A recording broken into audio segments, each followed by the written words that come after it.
Hi there, my name's Dr. Sarah Gordon, and I'm going to take the next 40 minutes of your time to talk through the importance of mining and what does good look like. And perhaps more specifically with regards to this, I'm not just going to look at the importance of mining, but also explore what does ESG or environment, social governance mean to mining, but also what can the mining sector bring to the world of ESG. Just by way of background, so I'm originally a geologist, so that's what I studied at university, and I've been lucky enough to live and work all over the world with the mining sector, working both on the geology side, but also in the world of sustainability, risk and assurance, and in a variety of different other roles as well.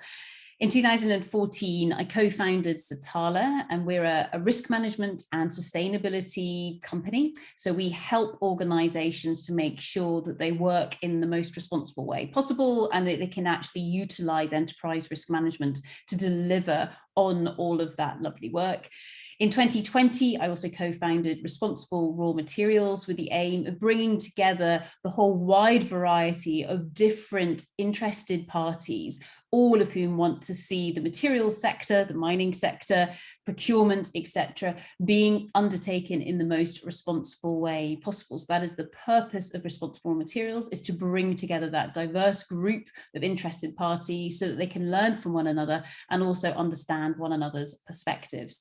I work with a variety of different universities and also with the UK government as well. So with regards to today's session, what is the importance of mining and what does good look like, but also what does ESG mean to the mining sector and what can the mining sector bring to ESG? So to start with, what do we mean by ESG? Well, it just stands for environment, social and governance. And this basically is the same as sustainability. So when people are talking about sustainability or ESG, it is more or less all of the same stuff. And sustainability can be really nicely defined by the United Nations Sustainability Goals or Sustainable Development Goals, as you can see here.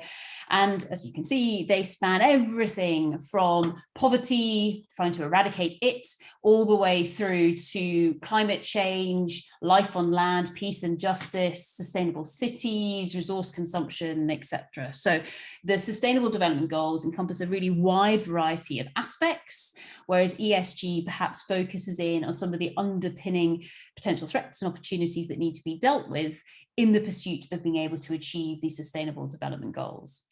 Now, sustainability is nothing new, and whilst one of the most important papers with regards to sustainable development was published back in 1987, of course, sustainability as a concept has been going on for much longer than that.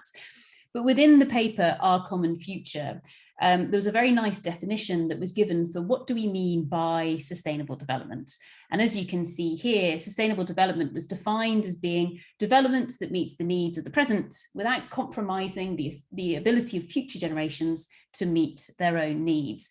Now, this definition still very much stands today, perhaps with one minor caveat, and that is where we talk about without compromising the ability of future generations. Well, yes, we don't want to compromise future generations, but we do also have the opportunity to enhance the ability of future generations to meet their own needs. So this is something where we're not just trying to protect or protect ourselves or reduce threat.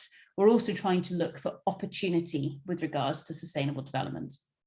Now, back in the 1980s, when we talked about what does this sustainable development thing really mean, we generally talked about three main pillars. So social, environment, and economic. Social, of course, being around people, environment being around ecosystems and flora and fauna around about us. And economic perhaps being the most difficult of the pillars to get our heads around. This doesn't just mean money. More than that, it's actually the distribution of wealth and resources across society and across the world. So in the 1980s, we talked social, environment, and economic. In the 1990s, this concept of the three Ps really began to make an appearance. So the three Ps being people, planet, and profits. Okay, so again, very, very similar to the 1980s sustainable development pillars.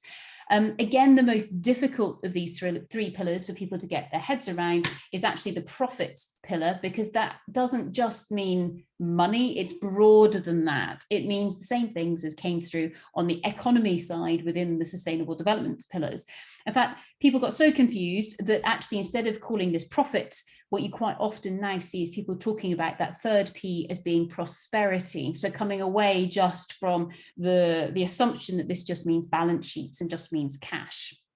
So we've got these three pillars, this trend of using three pillars, and the latest iteration of this, of course, is E, S, and G, with that economics, the profit, etc., being replaced with this concept of governance.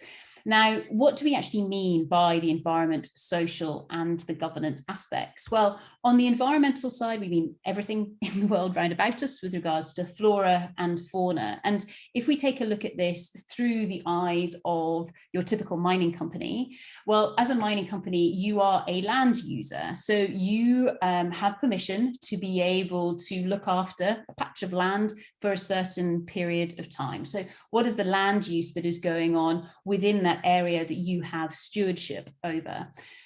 Within that land, you've probably got some biodiversity that you either want to look after or enhance. You may also have some waste that you are generating that needs to be looked after and where possible, actually made use of. So we actually convert that waste into products. So how do we look after all of that? That, of course, goes hand in hand with our rehabilitation and closure of the site. And that's a concept that I'm going to come back to later on in this presentation. The activities that were undertaken, they're probably going to give rise to some level of noise or vibration or perhaps visual lights, etc., which may, of course, impact on the environment. I should also note that when we're talking about the environment, we're not just talking about the mining activities, so the potential impact of the mine on the environment around about it. We're also talking about the environmental impact on the mine as well. So this is very much a two-way relationship that we need to be looking at. And an aspect that's really interesting to take a look at here is, of course, water. So water, we invariably either have too much of it or too little of it, or we have the potential for there to be low quality in that water, so some form of contamination. And in all cases, this could be, say, the impact of flooding on a mine site, or the potential of that mine site to inadvertently pollute or contaminate some of that water that might be flowing off the mine site. So with this, we need to constantly be thinking about what is the direction of that relationship. And it's very easy for us to accidentally or inadvertently only see the impact of mine on the environment or the environment on the mine from one direction only. We need to look at both. So water, too much, too little, or something to do with the quality. We also, of course, need to be thinking about climate change. So what does a change in global temperature actually mean for us? So that probably means things getting either drier or wetter, there being more extreme weather events. We might need to think about reducing our emissions with regards to the activities that we're undertaking. But then also, is there something that we can be doing with regards to the design and the manner in which we mine that could be used for carbon sequestration? More on that later on. So lots of different aspects that we're thinking about here with regards to the environment, many of which actually overlap or are connected to different aspects that might be considered with regards to society or the social aspects round about our mine. So when we're talking about social, yes, we're talking about the communities that might live round about those mining assets, but also we're talking about people who live in the broader region, as well as people who are employees of the mining company, because of course many of them are going to actually come from that region or from that local community. So when we're thinking about social, this requires a slightly different mindset often. We're trying to think about what sort of shared value might different stakeholders expect of this change in land use. So what are those expectations for shared value? Do people expect to be hired? Do people expect you to buy their products locally? So therefore distributing some of this wealth more broadly within the community. We also need to be thinking about stakeholder engagement, so actually engaging with those individuals and understanding, well, what do they really want? And actually, does that individual represent the community, or do we need to be speaking to more people? So who do we need to be listening to? Who do we need to be engaging with? What could those true social impacts be with regards to this particular area? Now, with all of this, of course, we need to be thinking about health and safety, and health and safety is not just about our employees, it's also the health and safety of the local community, of course, of contractors, of visitors, of everybody else who might have something to do with this mining activity that we're undertaking. And then finally into the G, into the governance. Now, governance is perhaps the most difficult of the E, the S and the G for us to get our heads around. But it is just as important as the E and the S. So the governance brings the accountability and the culture with regards to how an organization, or perhaps even how a country, views the importance of environment and social. So governance can be split into both corporate governance and then national governance. So corporate governance is, how does an organization run their business? Do they pay their tax on time? Do they comply with local laws and regulations? Do they sign up to various different international initiatives and aspirations to be able to achieve various different, say, sustainability goals? What kind of management style do they have? Do they have good diversity with regards to people on their board, both in terms of experience, but also in terms of background? And of course, ultimately, what do their business ethics look like? How do they hold themselves to account? Now, with regards to the international governance side, this is something where if you are registered as an organization in a country that has very robust governance requirements, so for example, the UK is very lucky in that we have really quite strong corporate governance requirements. What that means is that for a company to be a company in the UK, they have to automatically include various different requirements in terms of how they do their business.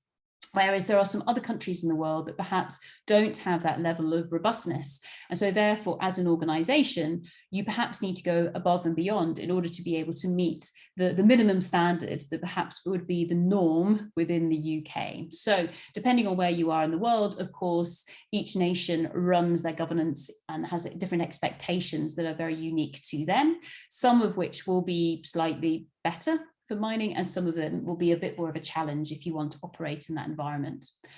So between the E, the S and the G, the environment and the social aspects are things that we've been doing for a long, long time, but we've probably been doing they've probably been run by separate teams that haven't necessarily been speaking to one another. What the governance brings to the table is an elevation in terms of the importance with regards to the environment and the social within an organization. So I personally have worked with many organizations where they've got fantastic environmental teams and fantastic social teams. And the organization says, yeah, we take sustainability really seriously.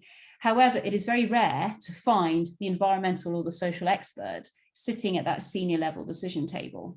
Whereas the lawyer or the person who truly understands governance certainly will be at that decision-making table.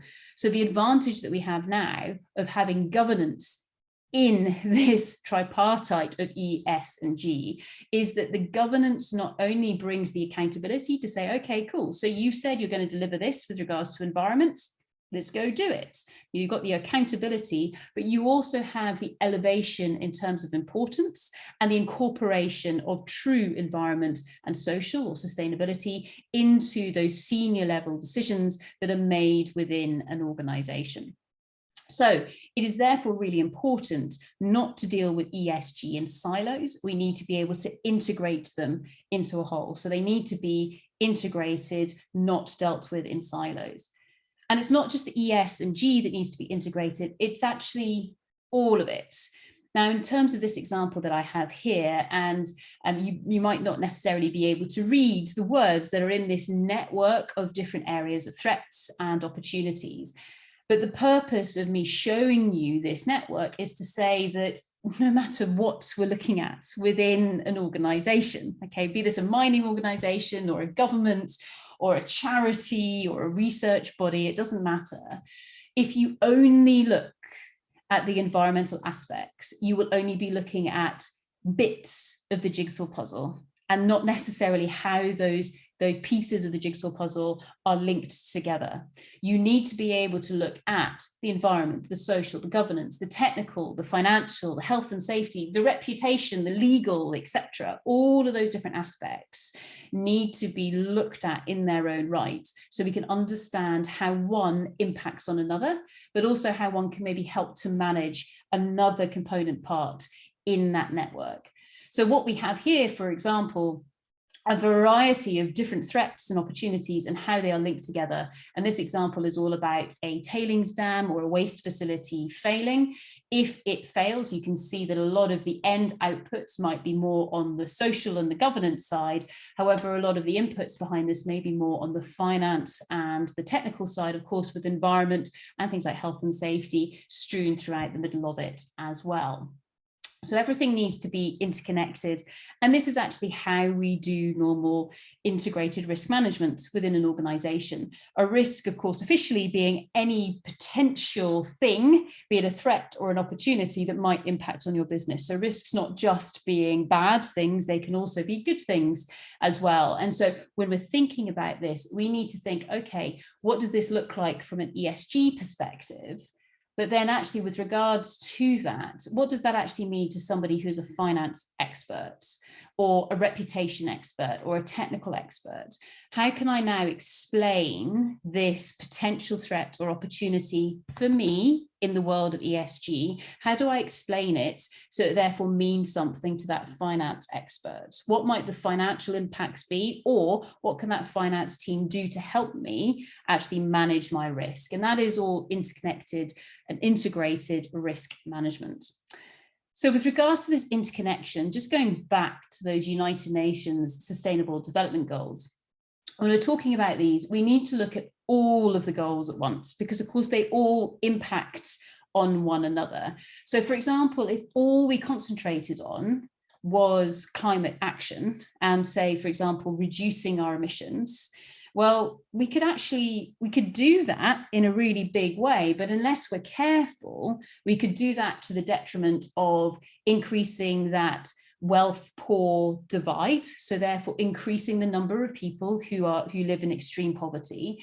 We could also do it by actually destroying a whole load of crops, for example, so people would go hungry. It certainly wouldn't help necessarily with regards to infrastructure, resource consumption, life on land, life below water, etc. So if we were just focusing in on climate and just focusing in on reducing that carbon footprint, if we just focus in on that siloed area, we could actually end up with us being in a worse state than we are right now with regards to the globe as a whole.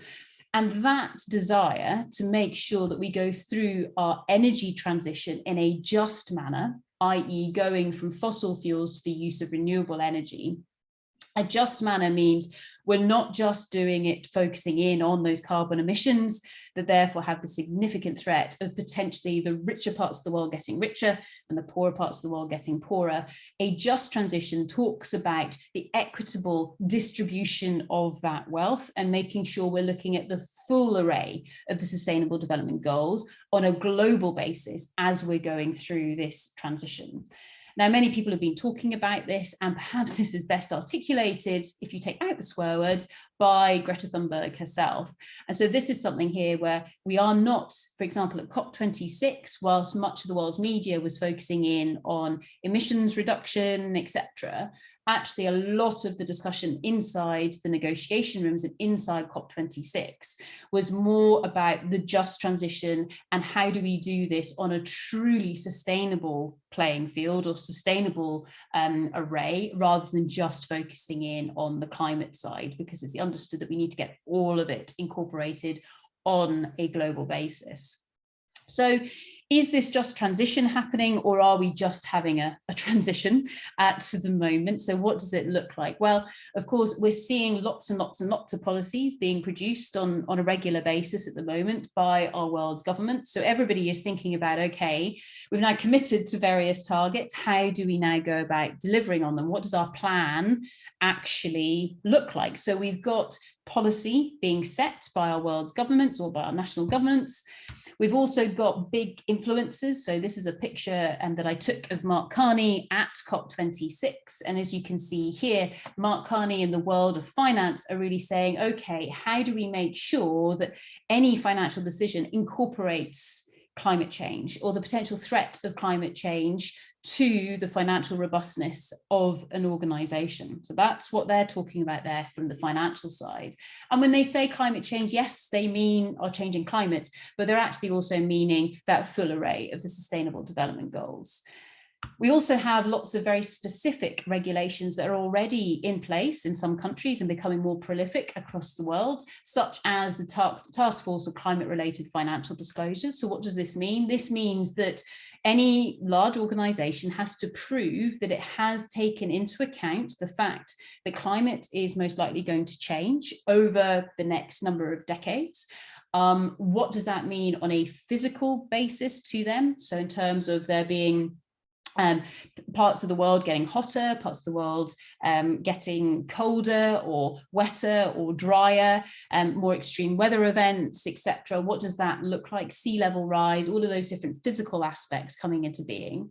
But we also look at transition risks as well. And by the word transition, it's a bit confusing, but what we mean there are all of those risks that aren't physical. So for example, if we are to see a massive increase in the rate or the level of a carbon price. So for example, at the moment, most organizations are anticipating a carbon price of approximately $100, maybe $200 per ton of carbon by the year 2030.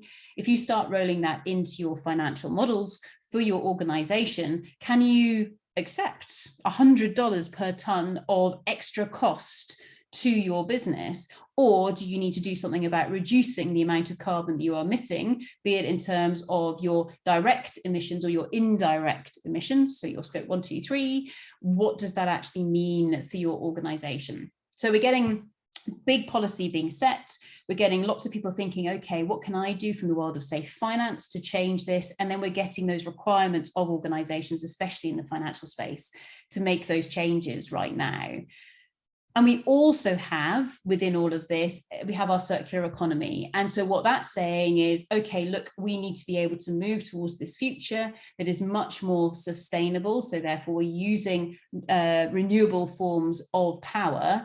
We're using forms of energy, transportation, so batteries, hydrogen, etc. What does all this look like? We're also becoming less wasteful. So we're therefore making sure that we recycle all of our products, but we also design them so they can be recycled. And finally, perhaps we are designing products to make use of those finite materials in the most responsible way. So instead of saying, hey, we can use anything in the periodic table, we actually say, okay, of that periodic table, which of those minerals and metals are actually most abundant or easiest to get hold of? And actually, let's apply our research to those areas rather than just assuming that we can get hold of absolutely everything. So what does that look like?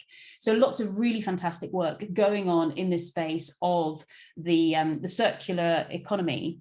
And with regards to all of that, of course, if we are to be able to achieve our energy transition, we are going to need to build huge infrastructure with regards to wind turbines, the ability to use hydrogen, how are we going to use batteries, what are they going to look like, what about sequestering carbon as well? So actually, let's pull some of it out of our atmosphere and store it somewhere so that we're then actually reducing those concentrations of methane, of nitrogen oxide, etc., in the atmosphere. How do we go about doing all of that? If you want to know more details about this, by the way, I recommend you go to the Geological Society, where they've got some fantastic infographics that can help you.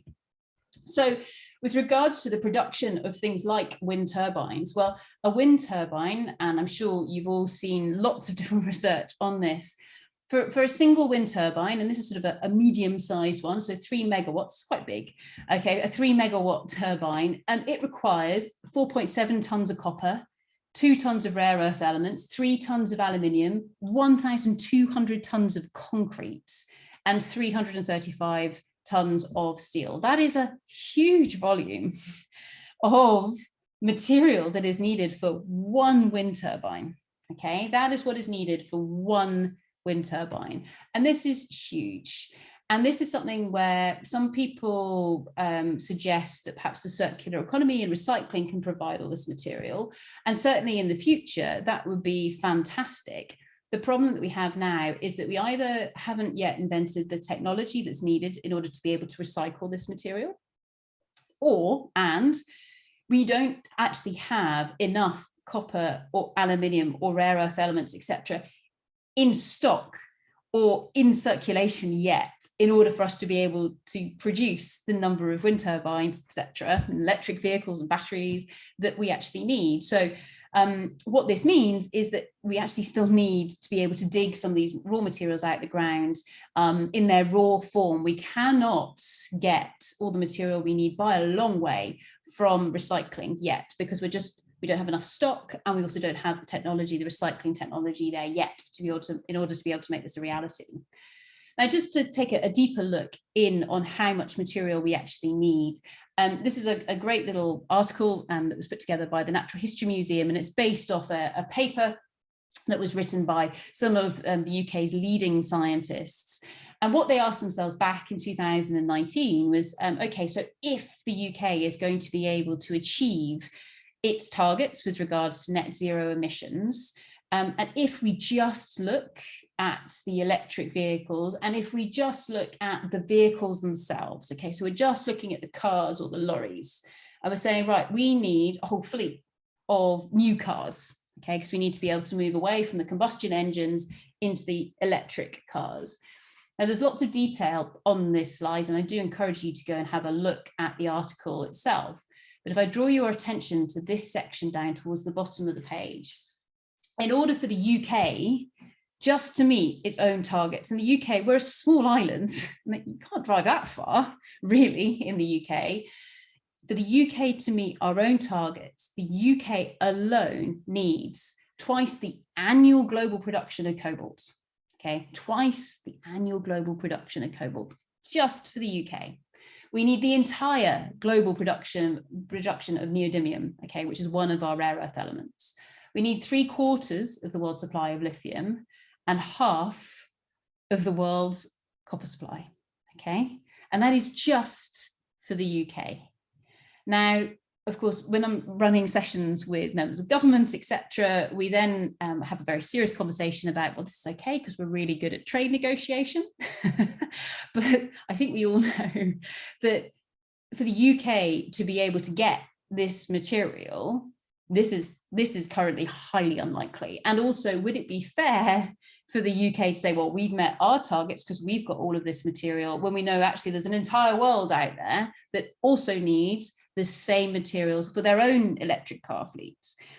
And these numbers here, these are just for the cars. This doesn't include things like, well, what's needed for the wind turbines and what's going to power these cars, and then how much energy do we need to be able to produce in order to be able to give us the cobalt or the neodymium, etc. Because all of that takes a lot of energy to be able to produce from the mining or the recycling in the first place. So this then gets bigger and bigger and bigger in terms of the materials budget and the energy budget that is required in order to be able to get close to achieving these targets that we've set ourselves.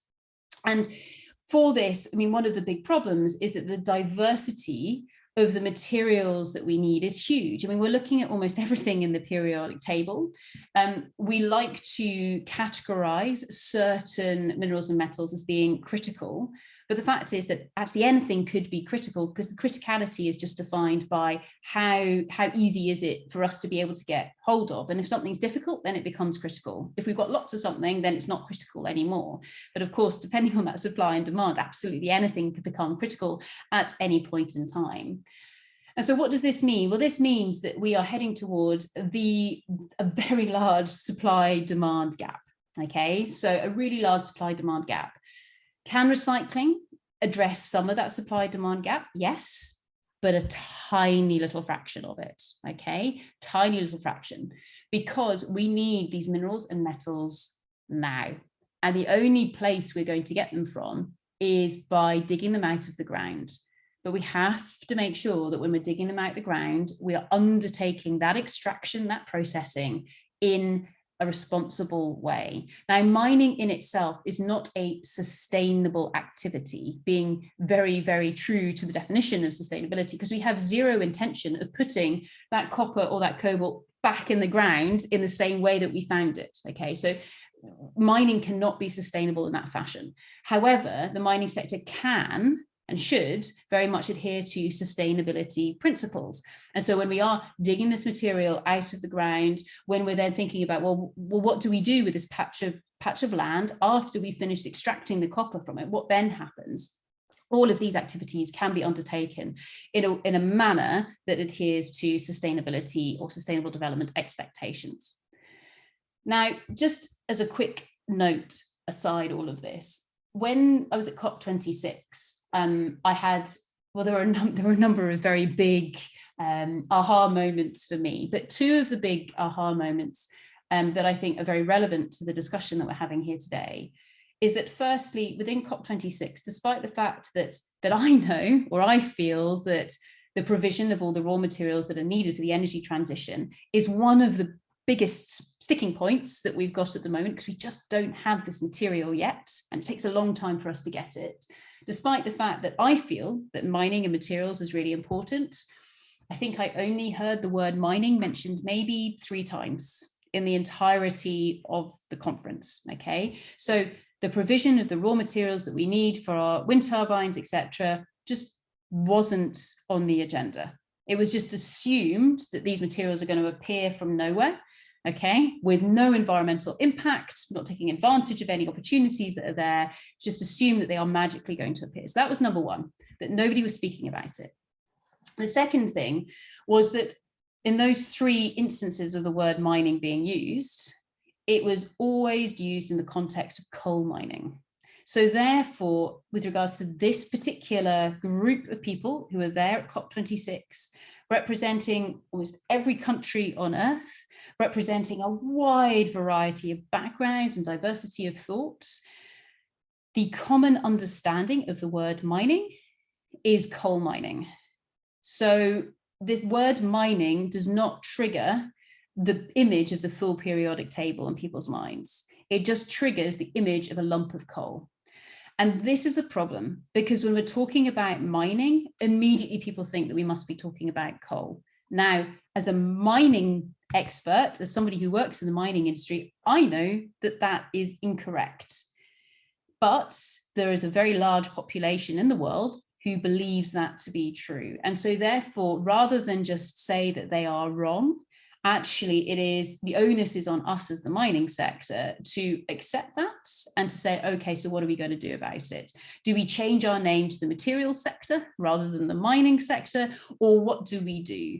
And I think with regards to all of this as well, is that there's a huge amount of work that's going on in, say, sustainable finance, and also with regards to emissions. So lots of different industries have got together to say, yes, we will reduce our emissions as far as possible, but we cannot be zero, because that is physically impossible within our sector.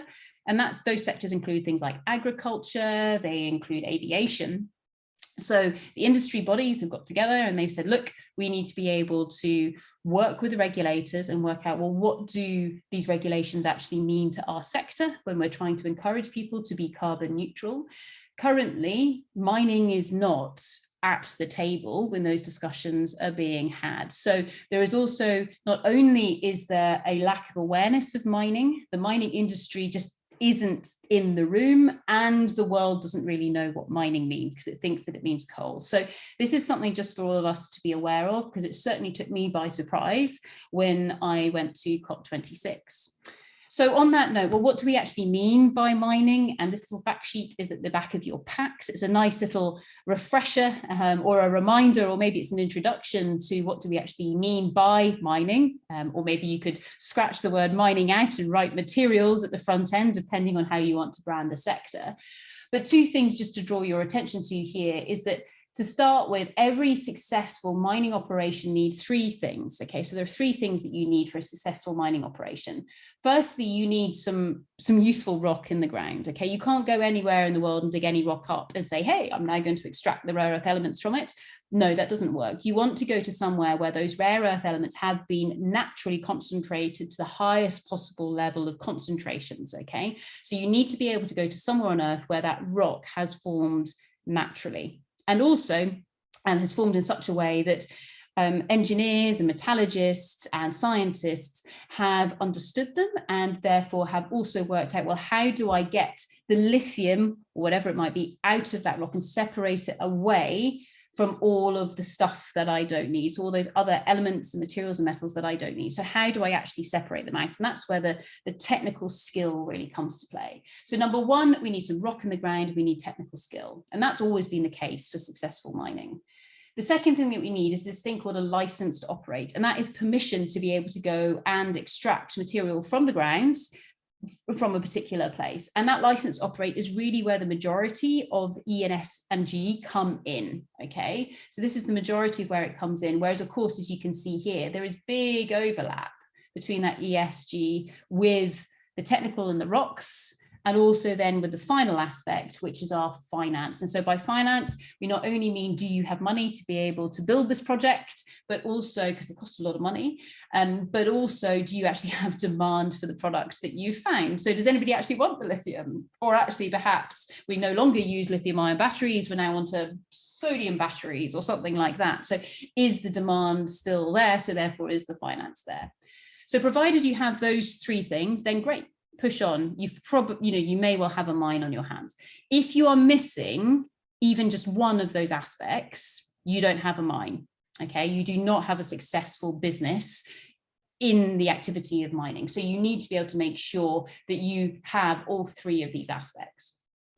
The other aspect that I'd like to draw your attention to here is this mining value chain. And very simplistically, we start out by exploring for our rocks. We need to go find those rocks in a place where we know that we can build and maintain that license to operate, etc. We then go into a project phase where we actually design, how are we going to build, how are we going to mine, how are we going to process all the rock. We've then got the actual mining activity itself, be it through surface mining or underground mining. So there are many different mining techniques that we can utilize here. And then we go into our processing of these rocks. So this is typically where we pull the rocks apart and we say, okay, I just want the copper, or I just want the molybdenum, or I just want the cobalt. So how do you pull all of these apart? And again, this is where we use our knowledge of chemistry and of physics. And we say, okay, what can we actually use here in terms of the characteristics of those rocks to pull these materials apart to make sure that I end up with nigh on 100% pure copper at the end of the day? Because to start with, in that lump of rock, you're going to be lucky to have 2.5% of it being copper, but then the final product that you sell, you ideally want it to be 100% if you could possibly manage it in terms of the amount of copper that's in that final product. Shipping, there's often a lot of transportation that we need to think about. And then finally, we need to think about closure. Now, I misspoke there. We don't finally think about closure. We actually think about closure all the way at the beginning when we're thinking about exploration. And also, when we say closure, we don't just mean putting everything back the way it was and tidying up. Actually, this is where we're thinking about post-mining and how can we really generate value for the future. Traditionally, the value of mining is all in the extraction of the rock and in the processing of it, because that's what produces the products.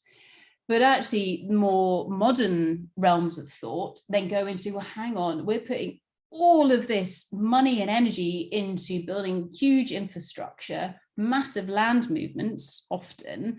Actually, can we create more for the future? So perhaps mining is just part of the builds for whatever comes after the mining. So what does that look like? And what do the post-mining activities look like? But more on that later. So when we're talking about responsible mining, we can think about it through 4 different lenses. So to do this in the wrong order, number 3, what do we produce is well, it's critical for a sustainable world. So we've already talked about that because we need to be able to build our wind turbines out of something. Number 1 and 2 is really about, okay, but how do we actually mine ourselves? So number 1 is, our core activity. So this is us digging the material out the ground. Number 2 are the mining companies applying influence over their suppliers and saying, well, okay, we'd like you guys to operate in a sustainable manner. Otherwise, we're not going to buy your products. So how do we source what we need in a responsible way? Number 4 is really interesting because number 4 is about the mining sector reimagining what we really are. So this is us shifting from the value is all about the hole in the ground and products that we might be digging out of the ground, shifting that to say, well, no, hang on a second, we're just stewards of that patch of land for a snapshot in time. What is the true value that we're really building towards after we finish the mining? So are we developers? Are we stewards of the land? What does that really look like? So this is quite a big shift in mentality for many mining companies. So how do we mine? What do we do with regards to our inputs we need and the influence we can place on them? We supply all the materials that are needed for the energy transition and many other aspects of sustainability. And then finally, actually, where do we see ourselves fitting into this development portfolio? So do we just mine, or actually are we developers? Are we stewards of the land? Now, with regards to this, especially with regards to items 1 and 2, so how we actually do it, there's a huge array of guidance, frameworks, principles, international standards, etc., that are out there. And this is just a small section of some of them that are relevant to the mining sector. Okay, so there are endless standards that are out there, and they're not static. They are constantly being updated. So you'll be able to take a better look at this from the packs when you go into them. But as you can see here, especially over the last 3 years, there's been a dramatic increase in the number of standards that have been published, but also the number of times that they've been updated as well. Hopefully, we are going to go into a phase of consolidation of some of these standards and guidelines, but that is only just beginning to happen. And I think it will be a good 5 years before we really see meaningful consolidation of some of these standards. In the meantime, we're going to have to deal with juggling a million different requirements coming from very, very different perspectives, because they're all being developed by different parts of society, by financiers, by procurement specialists, by water specialists, etc. All of them requiring slightly different data, generally coming from the mining sector. Now, if you want to know more about these standards, a really good place to go and take a look at is the Critical Minerals Association Blueprint for Critical Materials and ESG within the UK. In the appendix is a really nice outline with regards to what a lot of these standards and frameworks look like. And of course, many of these standards, or most of them, see mining as being part of the circular economy. So very much it's a case of what are we feeding in? So we want to be responsible sources, okay, or provision of those materials, which then go off into the circular economy. That's good for us because actually we then need to use an awful lot of the products within that circular economy. So mining needs things like trucks, for example, and different mining equipment or processing equipment. And where possible, of course, we can get them from that circular economy as it truly begins to get going. But coming back to the mining value chain, so this is just what we explained earlier on, and I'll show you a slightly updated version in a second. But what we generally have is as we're going from exploration through, at the beginning, we've got loads of different options as to how we can mine. So there's lots of onus on the explorers to get it right in terms of how we're planning on mining. And that can sometimes be a problem because often in the exploration space, the people doing it are very small companies that probably don't have an awful lot of capital to be able to throw at this. So we just need to be aware that exploration is usually done by small companies and it's high risk because the chances of you finding the copper are actually very slim. Okay, it's really difficult to go and find these rocks. So it's always high risk. And so it takes a very special breed of investors to actually take an interest in this. In terms of the focus points with regards to those 3 areas of mining that we need for a successful mine, so that the rock in the ground or the technical aspects, the license to operate and the finance, traditionally, and I'm being very generalist here, your earliest stage exploration only really cares about the rock. And then they realize they actually need some money for their lunch. And so they go out and raise some funds. That then allows them to go and find some more rock, at which point in time, only quite late on, do we start to think about our license to operate and making sure that we understand the environment and the social context in which we're working. So that's the very traditional way of thinking about it. If we come more into the future, though, initially you can see here, what have I changed? I've said, no, you need to think about all three aspects all the way through the different steps of our mining value chain. The other aspects that I've changed in here is, rather than calling this 4 stage closure, I've called it post mining, and say, well, what are we actually trying to build for the future, and look at the array of the different options that we could have with regards to it. In terms of who owns that future state, well, yeah, we could have some companies involved. We might have different types of industry as well, and of course, society. So this is something where you're probably not going to have a single owner. You might have a much bigger community of different ownership entities. And then finally, with regards to this, it is our timeline. Now, the timelines are big. Okay, so this is something here where I've been quite generous in that I've said, okay, it takes 10 years to get to exploration stage, 5 years to build the mine, and then you want the mine to be, it depends how quickly you mine the material in the ground, and then you need to be able to close it not just for 200 plus years, but actually forever. Okay, you shouldn't build a facility that you think, oh, that should get us through 200 years and then it's going to be a disaster, but I don't need to worry because I'll be long gone by then. No, that is not the case. Now, the lawyers hate this. Okay, they hate in perpetuity, but really you need to be making sure that anything to do with the mining that could be harmful to the environment or to the community is closed permanently. And actually an easier way to do that is to say, well, okay, what are we actually building for the future anyway? So seeing the operational phase as a construction project for the future could be a really interesting mindset change, just in terms of how do we actually build that value. The other thing here is around the timeline of the exploration and the project stage. So I put in 15 years here, whereas in actual fact, on average, and there are many studies that have been published recently to show this, from the point in time where you trip up over a rock, okay, or you find something, which we also call discovery, from the time of discovery to the time of actually switching on that mine, on average takes 28.5 years, 28.5 years to go from finding something to switching on that mine, 28.5 years. Okay, so what does that mean? So that means there's a huge amount of red tape, in many cases, quite rightly so, okay? So there's a huge amount of red tape. It's very difficult to get these things to actually work. But also in terms of being able to use mining to feed this demand that we've got out there, we need to hit net zero by 2050. And it takes 28.5 years to open these mines, and we haven't found them all yet. So, oh, hang on a second, we've missed our timeline already. So what we need to be doing within mining is shortening this time horizon so we can actually try and get some of this product out the ground for net zero, but also utilizing mine sites that we already have open to say, well, do you have any byproducts? Do you have anything extra that we can be able to take from out of the ground in order to be able to try and feed that supply demand gap?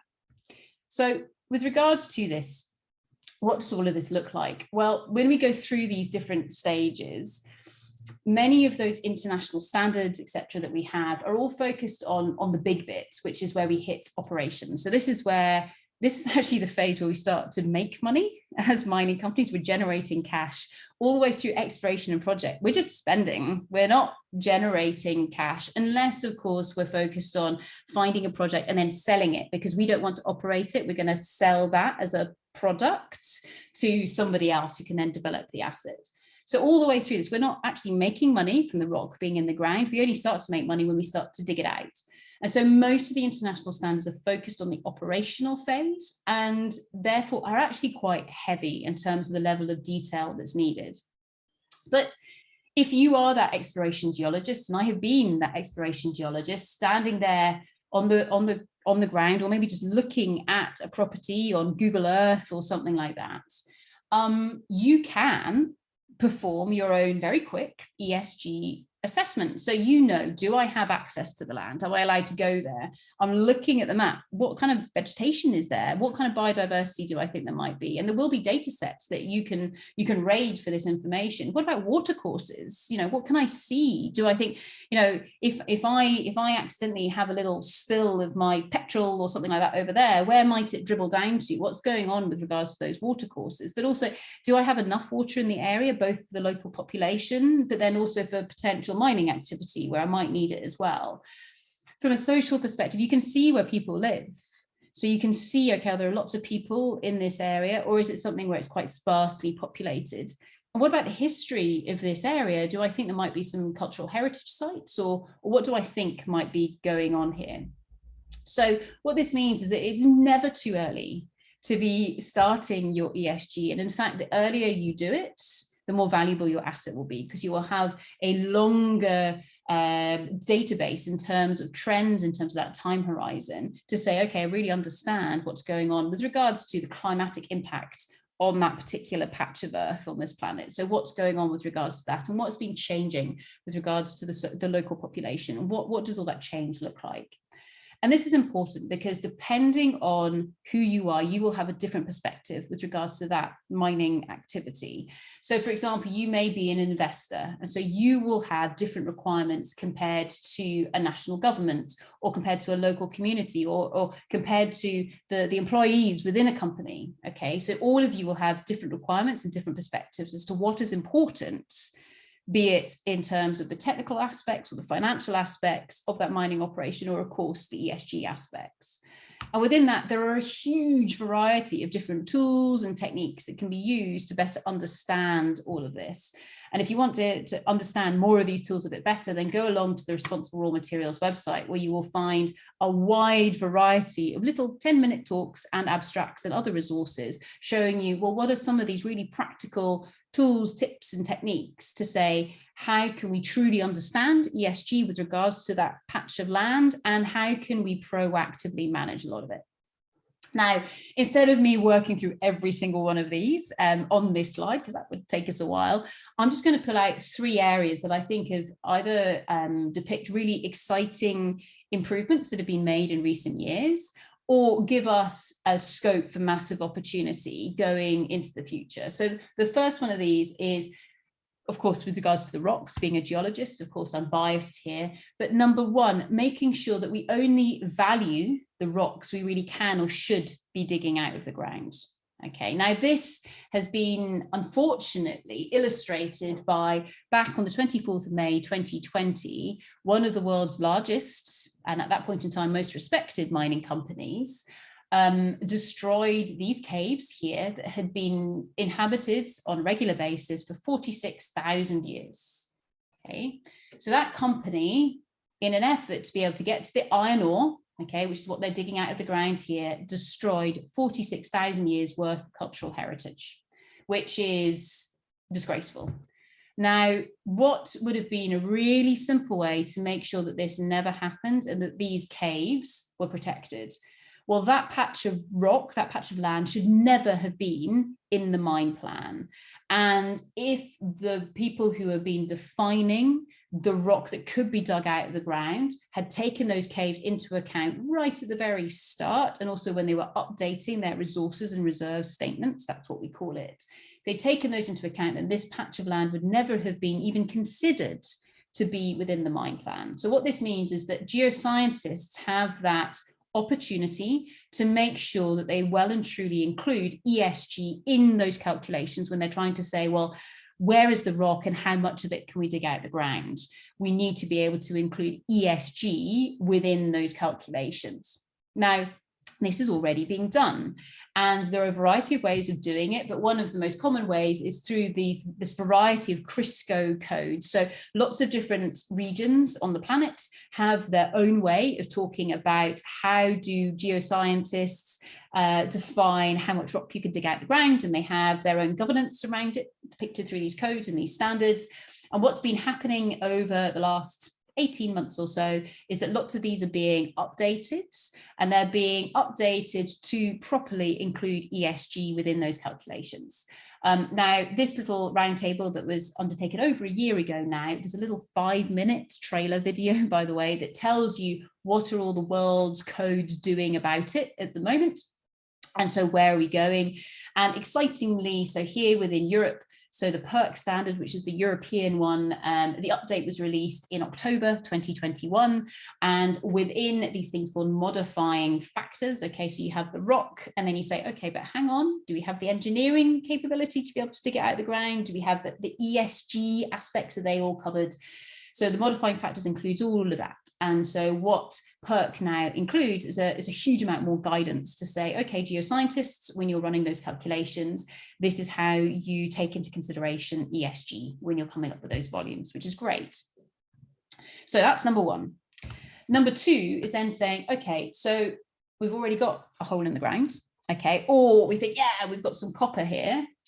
Is there anything else we can do with the rest of the rock? So in that rock, if only 2.5% of the ore body, okay, not including any other rock that might be above it that you have to remove in order to be able to get to the ore body, if only 2.5% of the ore body is the copper, what about the rest of it?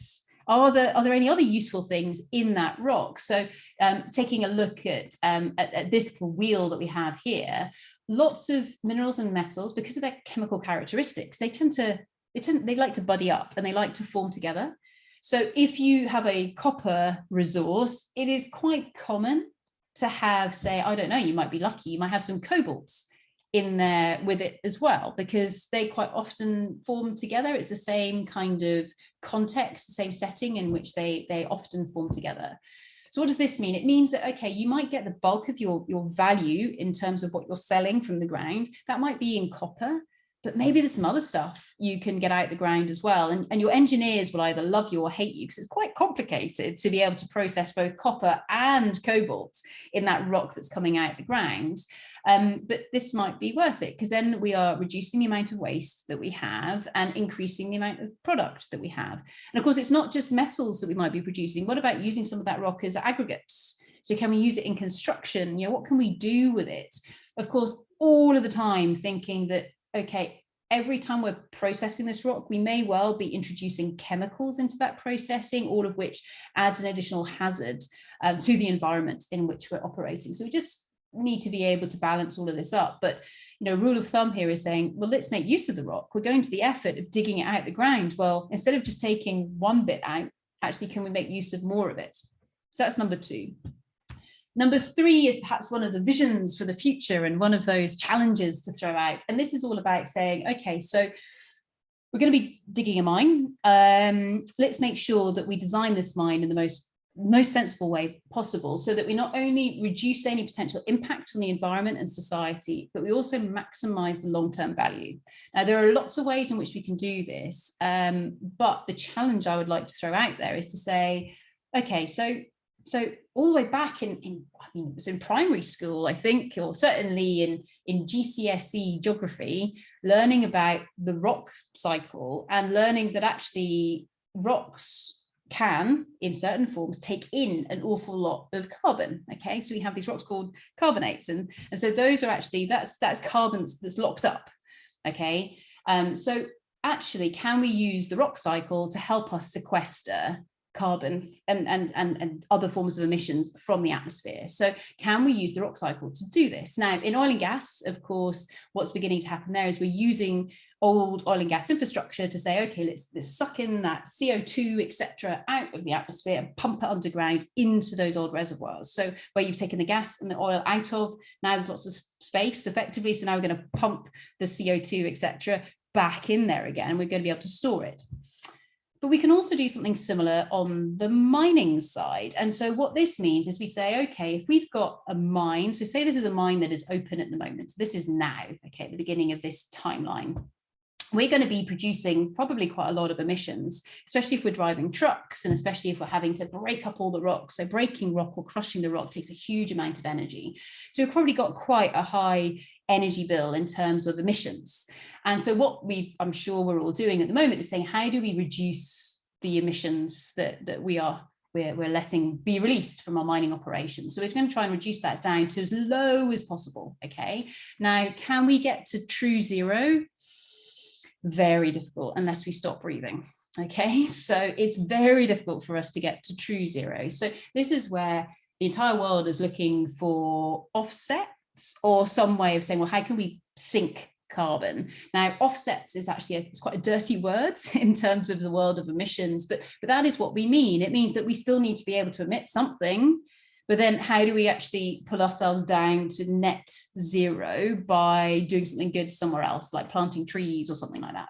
Well, the advantage or the opportunity that mining has is that, can we do something where we speed up that rock cycle and we create those minerals, which can then be, they can be formed on the surface, then put underground, or they can be formed on the surface. Lots of different ways of doing this. So actually, could mining turn into one of the largest carbon sequestration industries?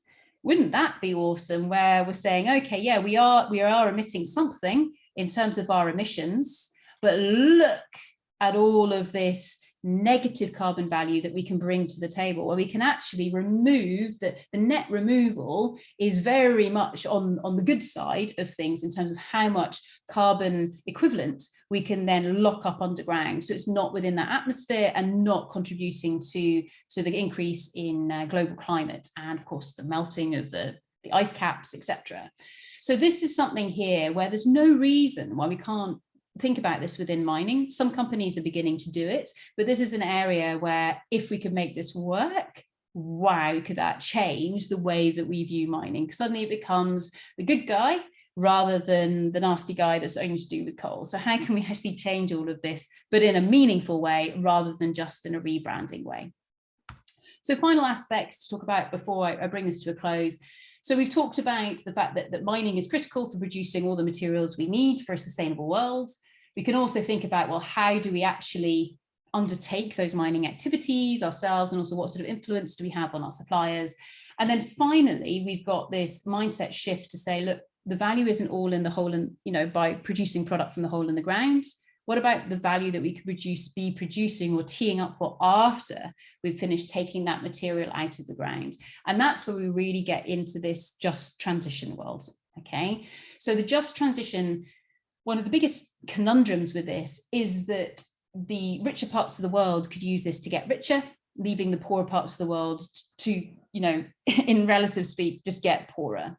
Now, actually, in terms of the distribution of where all these materials are that we need for our energy transition, many of them are in the poorest parts of the planet. So, for example, if we look at the DRC, which is very much in the heart of Africa, it is immensely rich in lots of these materials that we need. And there is extreme poverty in the DRC. Now, it's an incredibly complicated socio-political situation that we have within the DRC, but is there a way through which we can utilize the fact that the DRC has huge wealth in the ground that everybody needs right now, if we can mine that wealth in a responsible way? And that is crucial, okay, in a responsible way that therefore not only enhances the society and the environment, but also distributes the wealth in a way that contributes to society rather than drives bigger wedges in terms of that rich-poor divide, etc. If we can do this in a sustainable and responsible way, then mining could be one of those vital and key components to actually enabling and empowering this just energy transition. So, with that, and in conclusion, coming back to the main aim of this session, hopefully you'll agree we've actually explored, so is mining important? Well, yes, it is, and we've explored why. What does good mining look like? I could talk about this for a lot longer, but I've given you insight into some of those areas, which are just what we expect of mining right now. So what does responsible mining look like? And then also we've taken a look at what does ESG mean to mining, but then also what can mining bring to ESG as well. So finally, and in conclusion, responsible mining is absolutely critical for a sustainable future. We will not be able to hit any of those energy transition targets unless we have responsible mining being able to produce all the materials that we need for that sustainable future and for all those wind turbines, etc., that we need. Secondly, significant research and innovation is needed in the next few years to ensure that we truly can mine responsibly. Much of what I've talked about today much of it is being enacted, but wow, there are improvements that we can make, and there are vast leaps in terms of the technology that can be used in terms of making sure that we are mining responsibly. So therefore, instead of moving away from having mining research and innovation, if we really mean it in terms of these targets, we need to be doubling down in terms of the energy, the budget, the intellectual capital that we are pouring into making sure, how do we mine responsibly? What does it look like? We need to be ramping this up, not down at the moment. And then finally, this is perhaps a little bit tongue-in-cheek, mining as a word is a really big problem for us because people don't know what it means and they assume that it's bad. So actually, do we just need to take a deep breath and rebrand ourselves to the materials sector rather than the mining sector, just to be able to get around this? And so therefore make sure that in COP27, people really are talking about in a meaningful manner, where will all these materials come from in order to be able to build those wind turbines so that we can meaningfully and realistically hit all of those targets that we've set, because we need to be able to deal with our global temperature rise. So with that, thank you very much, everybody. Please do feel free to reach out with any comments or questions that you might have. And also feel free to download the packs with all of the links, etc., and any additional videos that you might wish to see. Thank you very much.